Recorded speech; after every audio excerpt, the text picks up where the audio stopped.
Hey, what is up everybody? Today we are checking out a fun little model I designed for the Bricklink Designer Program. I call it Skating at the Sugar Shack. And the highlight of the model is the Minifig figure skating on the ice. I've been experimenting with intermittent movement lately, and in this model I was able to make the skater not only glide around in a circle, but also perform a little pirouette as they skate past the tree. I also made the flames of the fire rotate. It's a subtle little detail, but I think it really adds to the atmosphere of the scene. I also added some fun decorative touches. There is a bird nesting in the tree, and this mischievous squirrel hanging out on a log. And of course the squirrel can go skating too, which is pretty fun. At the back I added a sugar shack facade. And if you aren't familiar, a sugar shack is where maple sap is boiled down to make syrup.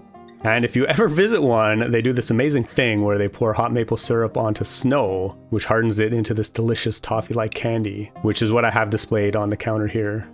I also included some accessories like a shovel and salt box for clearing the snow and ice, plus a hockey stick in case anyone wants to go shoot the puck around. In front, of course, is the fire for roasting marshmallows, and I also added some decorative winter scenes on the base to add a little more detail.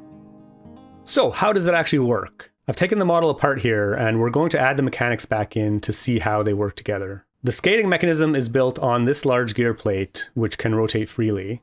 And if I just wanted the skater to skate in a circle, I could have mounted them directly onto the gear plate and called it a day. But I obviously wanted to do something a little bit more interesting. To get the pirouette, I added a lift arm with a gear and placed a quarter-round gear rack beside the turntable, so that as the turntable moves, the gear engages with the rack, causing it to rotate as it passes by. At first I thought mounting the skater directly onto this gear would work, but the spacing doesn't quite work out. I wanted the skater to move through this channel created with quarter-round tiles, but that gear was half a stud too far out to line up with the channel. So I needed to add a second gear, bringing it half a stud closer to the center.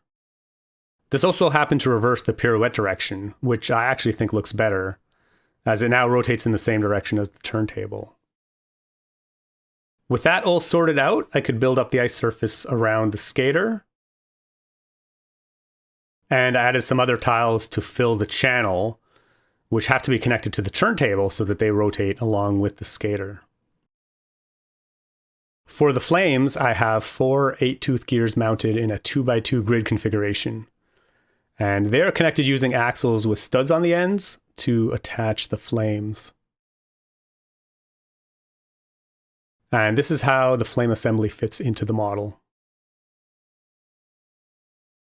The rest of the gear train is pretty straightforward, transferring the rotation of the crank on the side to the flames and the skater.